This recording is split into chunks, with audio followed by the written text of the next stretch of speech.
добрый, мудрый сторонам бар да, и андай кішкене бунтарь сторонам бар еще. Ақша жасаймын деген адамға даже навоздан ақша жасай алады. Прям 12 минут осындай настроениедегі дүниелер тыңдайсыңдар деген. Ол кісімен кішкене отношением токсичный болды да.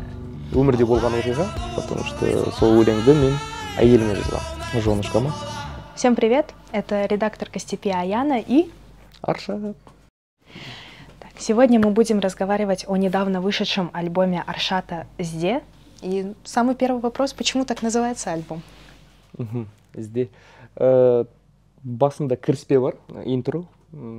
Скит деп айтуға әртүрлі название беруге болады, бірақ мен кіріспе деп жаздым. Себебі кіріспе екі смысл береді. Кіріспе это начало, кітаптың басында болатын кіріспе ғой. И екіншісі прямой сөз не высовываться. Кіріспе деген негізі сөз мағынасы. И сол өлеңнің ішінде айтып қалам, жаңағыдай ұрсып жатқан барысында сағынсаңызды, мен сағынсаңызды.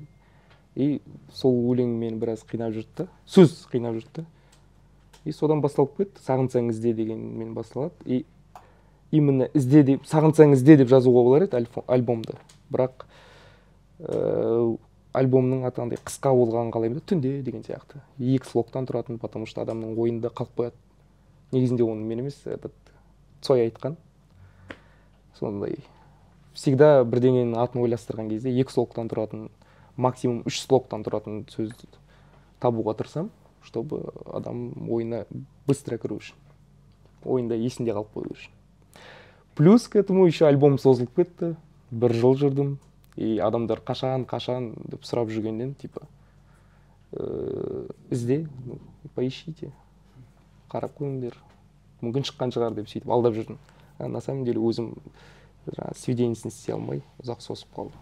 Раз уж мы заговорили про кіріспе, то в этой песне слышна ссора. Ты берешь его, растрачиваешь, хер пойми куда. Мен саған ұшып келем, а ты ко мне ползешь. Вас и еще одной девушки.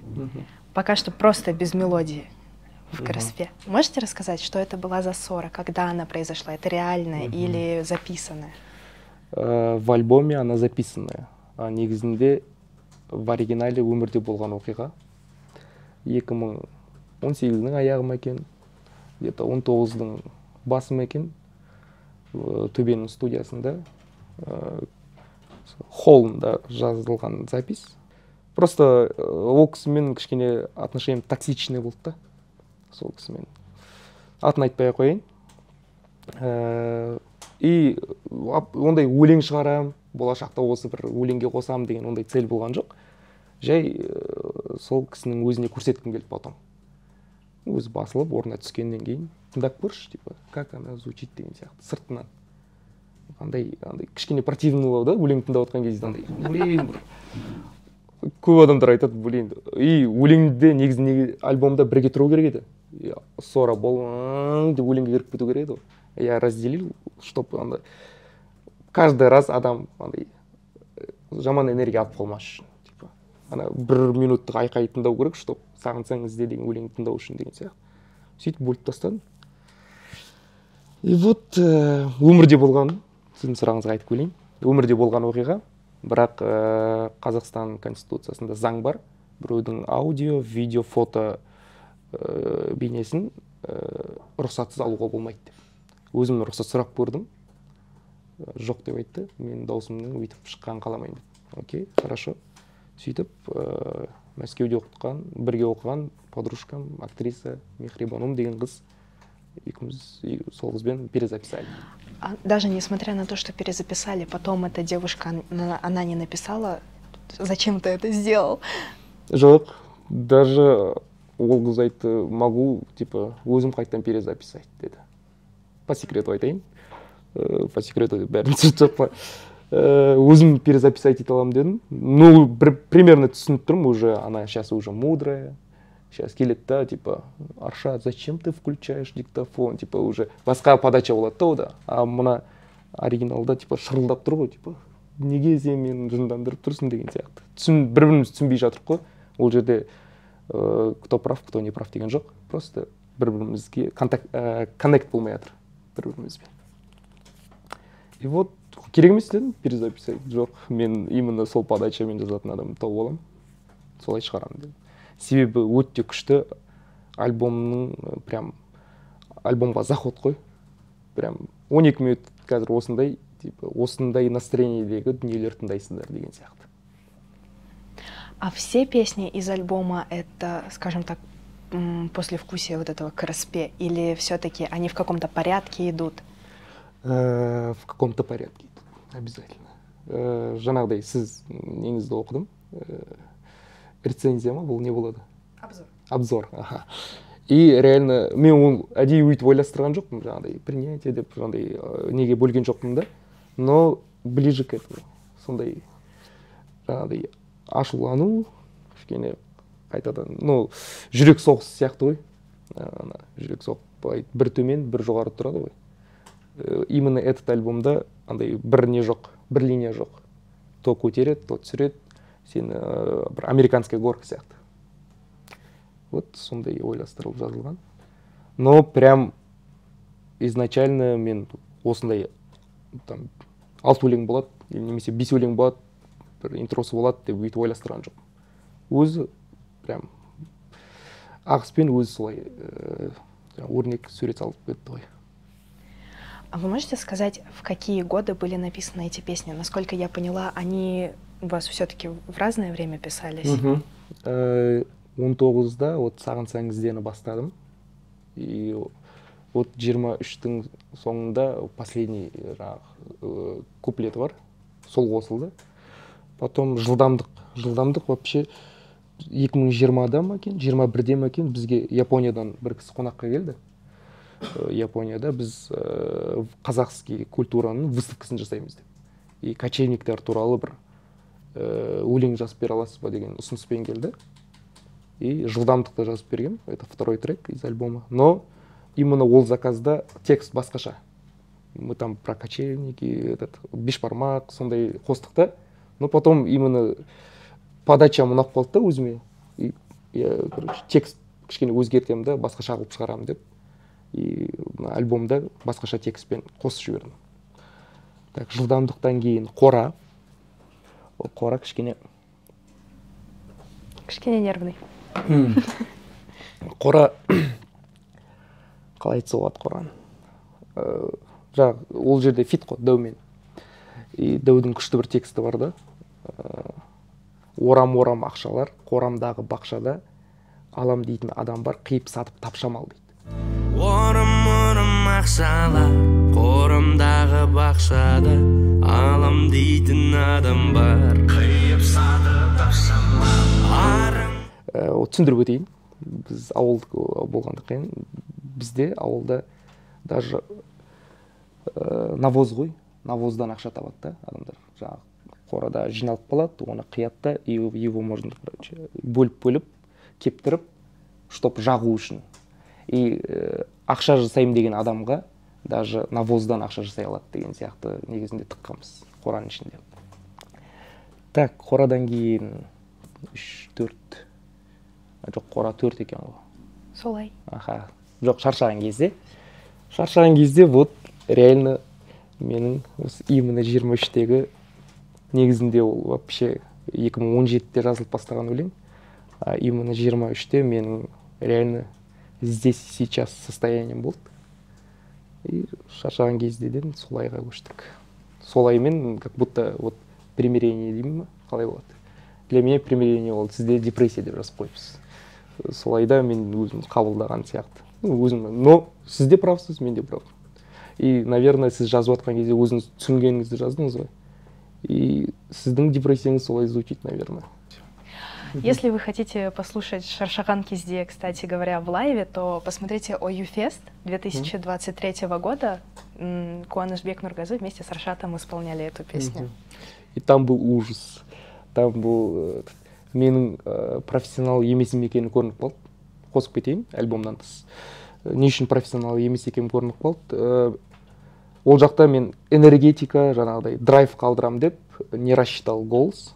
И именно соңында, вот выступление соңында, өзімнің выступлением соңында дыханием жетпей қалды. Уже қалай?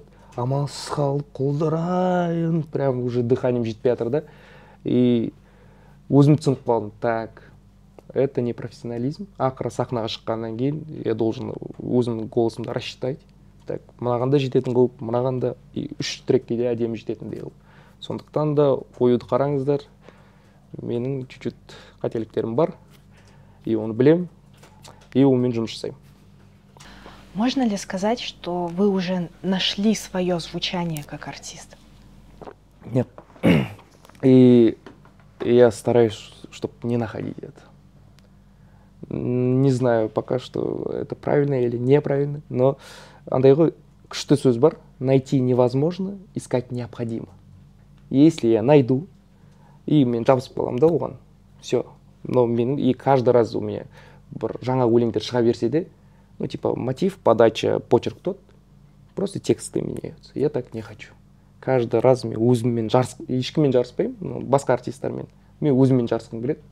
Типа, например, вот ізде альбом шықты ма, келесі альбом, либо синглдар вообще басқа противоположностьта болу керек деген сияқты.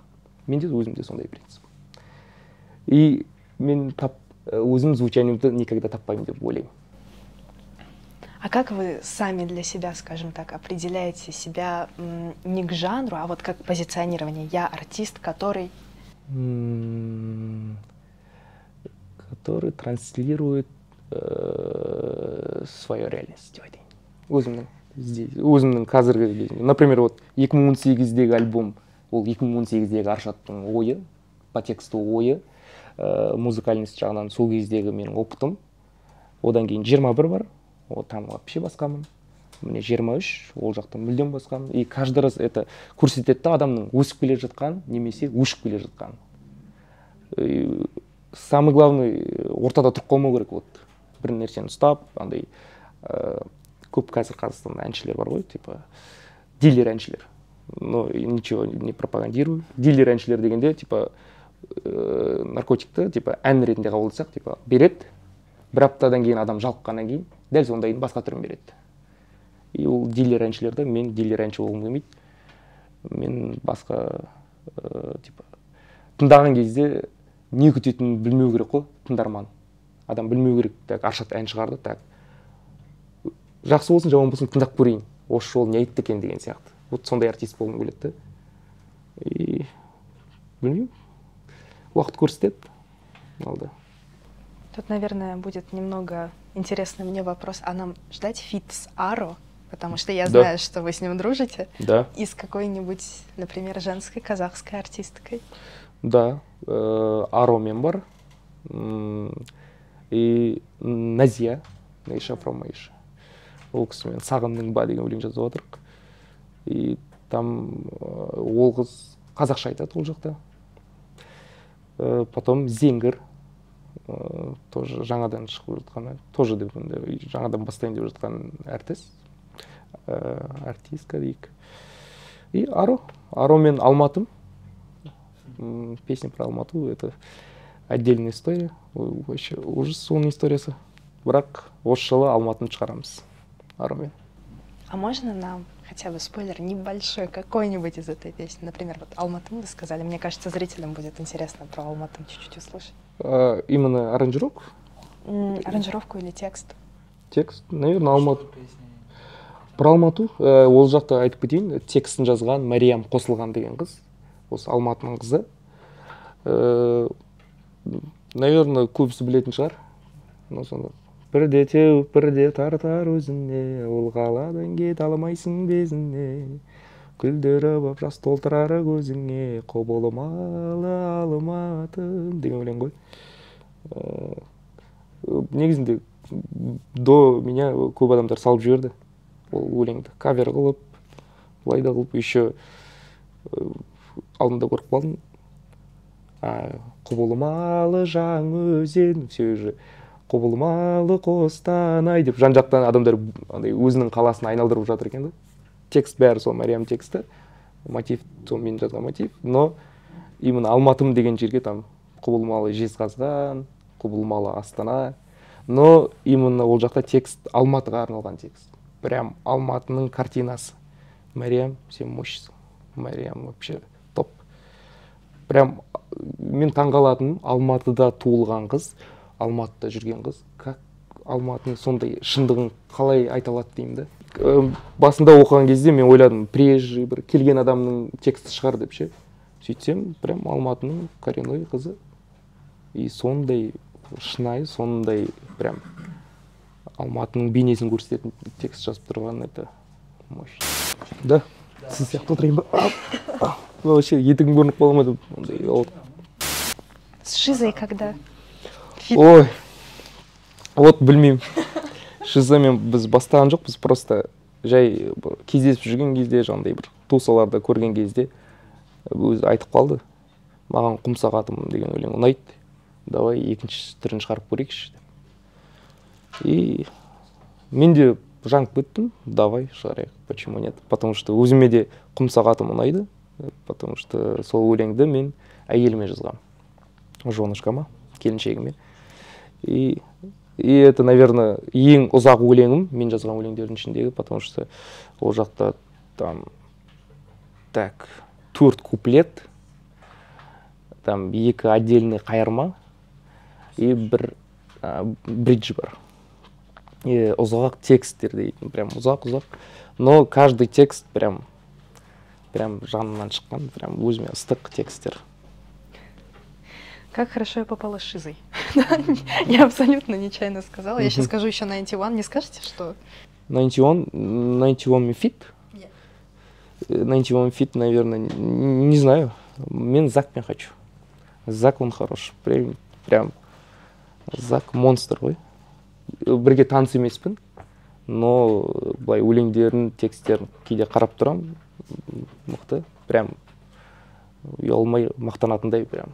Вот қазақтың жігіті деп. Расскажите вообще о тобе, о Куанышбеке Нургазы, о том, как вы встретились. Так, біз алғаш рет 2013-те таныстық. 2013-те жүрген в колледжінің общагасында. Жаңағыдай бастапқыда енді Ақтөбенің баласы деп как раз сол кездері бөлініп жүрген едім. Страшно бөлініп жүрген. Ақтөбенің баласы деп сөйтіп жақын танысып. Изначально бұл өлең айтатынын білген жоқпын. Прям просто дружба жүрген. И потом мен деп өлеңдерін гитарада орындап жүрді. Қазір ойнағысы келмейді өзі. Вообще жоқ, рэпер болып кеткен ғой.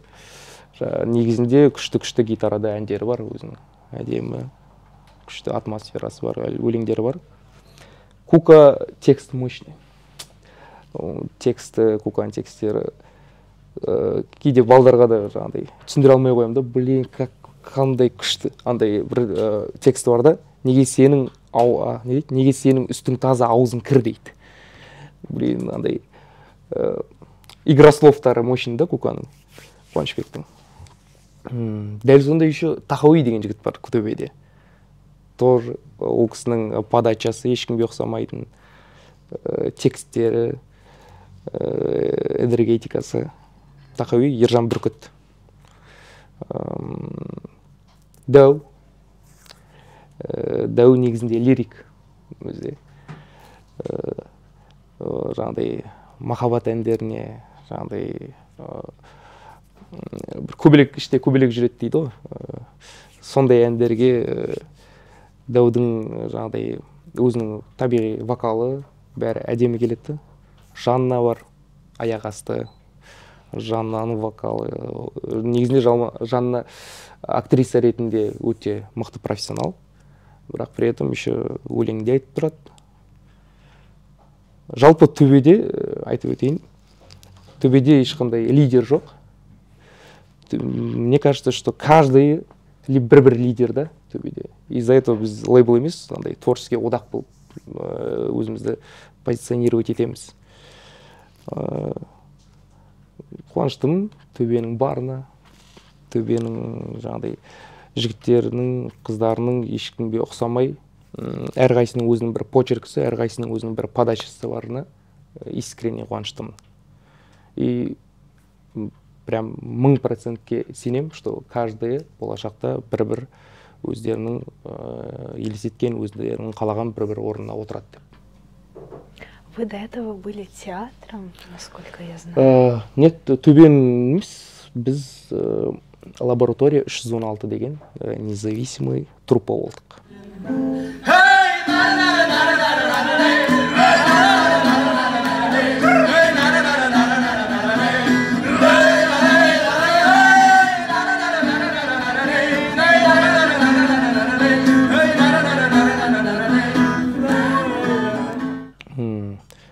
Негізінде менсіз балдар өздері ашылған. Мен Мәскеуден келгеннен кейін жарты жолдан қосылдым. Именно лаборатория 316-ға. 2 спектакльде ойнадым. Или 3 па. 3-ші, может, эпизод шығар. И кетіп қалдым мен ол жақтан. Потому что театр болу, шынымды айтайын, қиын да. Театр дегенде сен отдельно өзің жаңағыдай өзің қозғала алмайсың да. Ол командная работа, ол жерде режиссермен работа полный. Именно музыкаға мен больше внимание ауыстырғаным. Андай текст, мотив өзін жазғаннан кейін кішкене оңайырақ та. Результат көрсетуге, грубо говоря. Театр все-таки қиын. Үлкен жұмыстар 3-4 ай дайындалып жүріп барып бір спектакль қоясыз. 3-4 ай дайындалып, 5-6 ай дайындалып, кейде жылдап дайындалып кететін кездер болады. Мен в этом плане шыдамсызбын. Кішкене ондайға жыбырлап тұрамын, андай тез істеу керек сияқты болып. А кого вы играли за эти 3-4 спектакля? Фредерик Дюрманттың «Геркулес и Авгиевы конюшня» дегені бар. Пьеса 1958 жыл жазылған. Бертольд Брехттің стилінде. Я там играл Авгия. Это, кішкене не роль, қалай айтуға аты. Жағымсыз персонаж ғой, негізінде. Солай да айтуға болады шығар. Бірақ күшті өзім сөйтіп жағымсыз персонажды ойнағым келеді негізінде. Кейде дос режиссер жігіттерге жазып тұрамын. Жігіттер жағымсыз бір персонаж, бір роль, образ беріңдерші маған. Не там, как его, главный герой емес, там, Геркулес, либо Ромео, ондай ойнағым келмейді. Лучше там, лучший эпизод, либо Меркуция сияқты, либо вообще андай, не деп айтатын еді? Злодей. Ох, да, злодеев. Кажется, это даже чуть-чуть в альбоме, да? Да. Как будто бы прослеживается все равно вот эта вот чуть-чуть злодейская черта. Ну, мен по гороскопу близнецпін ғой. И по-любому андай добрый, мудрый сторонам бар да, и андай кішкене бунтарь сторонам бар еще. И одна сторона это күн батқанда, другая сторона это сағынсан ізде. Да. Дәл өз солнце. У Аршата еще недавно вышел фит вместе с Dude on the Guitar. Расскажите, как вы пришли, как вы друг друга нашли, как вы записали эту песню? Вот, как раз ең күшті нәрсе, кейде медет директорым айтып жатады да, мына кісімен фит жазшы, мына адаммен фит жаз деп. Мен айтамын, мәке, это өзі өмір келеді солай. Бір магия болу керек та. Не так, что типа я хочу с тобой фит. Пока не знаешь, қандай өлең, не ондай емес. Адамдар сырттан сүйсініп жүрдім, Дюдтың да, Нұрбектің сыртынан, о, қандай күшті музыкант, қандай своеобразный, қандай ешкімге ұқсамайтын музыкант деп. И Астанаға мен интервьюге барам, Қазақстан телеарнасына. И олар параллельно балконмен концерт беріп жатыр. И Арсен деген жігіттің арқасында, Арсен Жауынбаев, көп рахмет, мен шақырып, жаңағыдай олардың қоныстанған қонақ үйге, гостиницаға. Мен интервьюдан босап келдім, олар концерттен босап. Сөйтіп, гостиницаға барған кезде 4-5 жігіт болып отырып, просто фристайлым, на месте айтып жаттық. И сол жерде байқап қалдым, как Дюд прям әнге прям как масло на хлеб дей ма, әдемі жатып тұрды. Но кішкене тексттер басқаша болды. И өзім ұсыныс жасадым. Давай, Нұрбек, в этом что-то есть деген сияқты. Давай бұны шығарайық. И алдында уже лайфы болды, скоро шығады ол да. И самый қызығы өлеңде біз екеуміз де бірдей емеспіз да.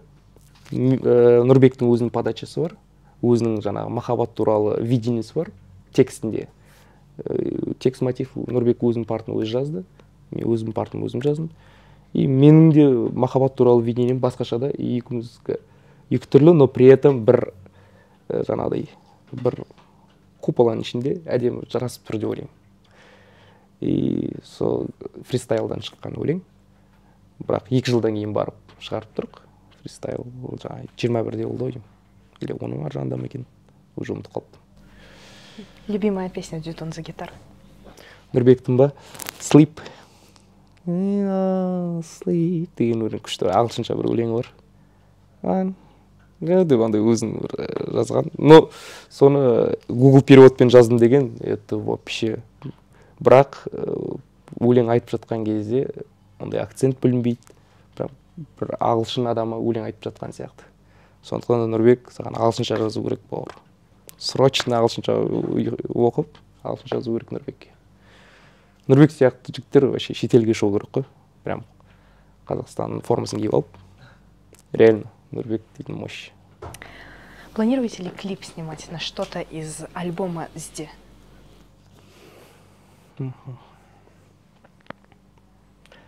Негізінде шаршаған кездегі түсіреміз деген бұрын жоспар болған. Бір режиссер кісі өзі ұсынып келіп, түсірейік деп.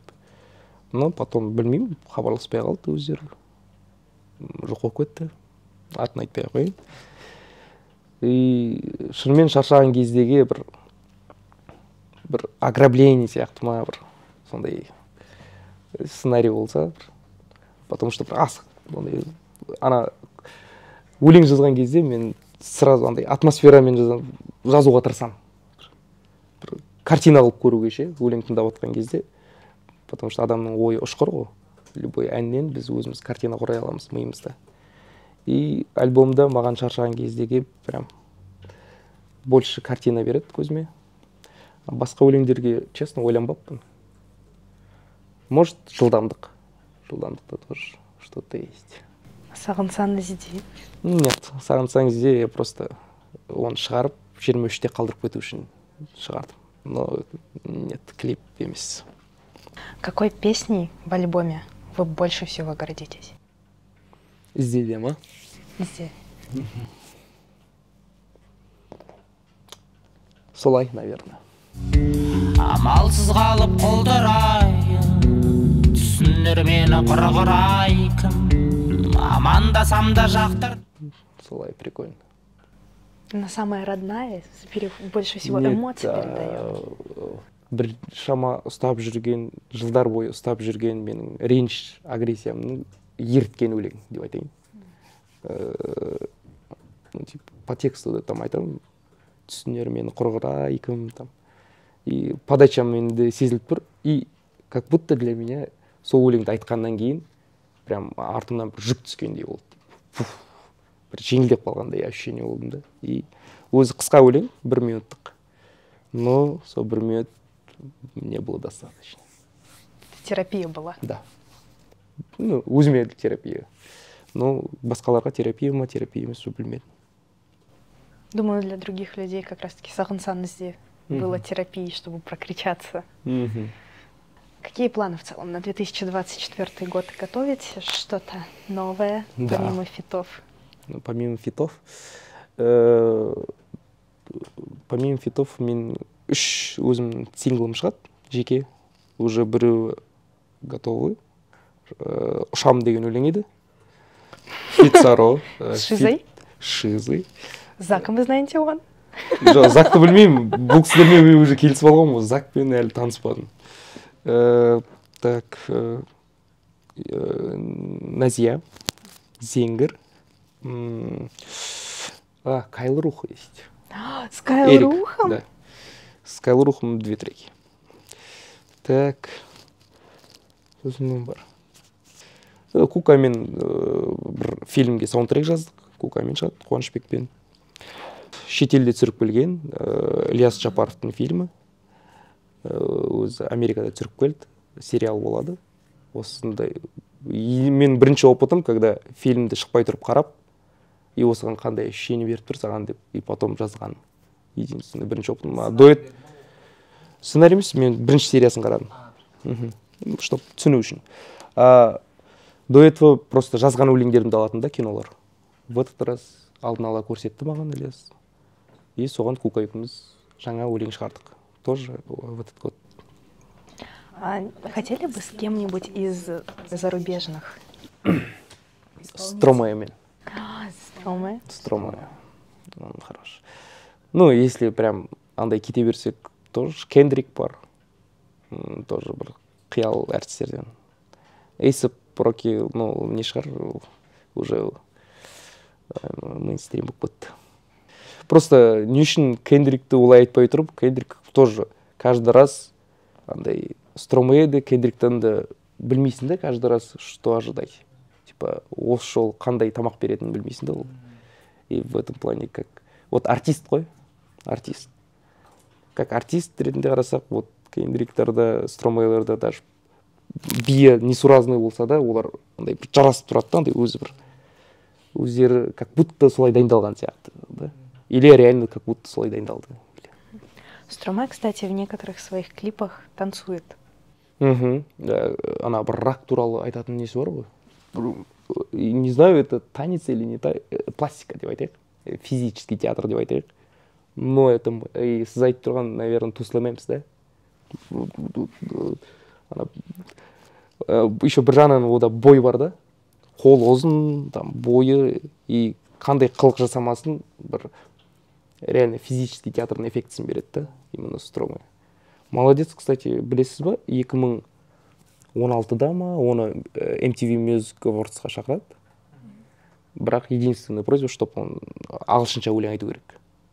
Қырсығып бармай қалады ол, типа, нет, мен өз тілімде айтам только деп. И где-то 18-де ма, 19-да ма Папа Утемен барады, артында Кенни Уэст пен Дрейк жүрді. Өз тілінде қалды. И әлемге шығу үшін не обязательно басқа тілде орындау. То есть, если вам скажут Грэмми, но выступите на английском? Ну, енді бүйтіп айтайын. Бірақ в душе қазір здесь сейчас, типа, мен хочу пропагандировать казахский язык. В хорошем смысле. Прям, ойбай, неге орысша сөйлейсіңдер емес, андай қызықтыру арқылы үйреткім келеді да қазақшаға. Сөйтіп принцип ұстағаннан кейін, наверное, скорее всего, мен қазақшамен ғана баратын шығармын. Бірақ дегенмен де, типа, алдын ала айтып қоюда қиын да ертең. Өтірік айттың, вот, сатылып кеттің деп. Ағылшынша айтып жатсың деген сияқты. Болмас үшін особо айтпай тұрғаным. Но в душе хочу делать казахский именно, қазақша. Себебі Мәскеуде менде контракт болды. 6 ай жұмыс жасадым. Сергей Мельниченко деген кісі. И 6 ай бойы мен ішінде борьба болды ғой. Ол жақта мен орысша айтатын ол проектте. И 6 айдан кейін өзім барып айттым. Я хочу делать казахскую музыку. Ол кісіге де рахмет сразу. Да, молодец. Все, түсіндім. И күшті разошлись. До сих пор әйелі қарап тұрады, жазып тұрады, все, істеп жатсың ба, қазақша жазып жатсың ба. К чему я подводила про хореографию Стромае? Когда вы будете под хореографию выступать? Вот осы жылы сходимда кітті ғана я чуть-чуть жаңағы танцорлармен биледім. До этого менде сондай мышление болды. Мен билейтін артист емеспін.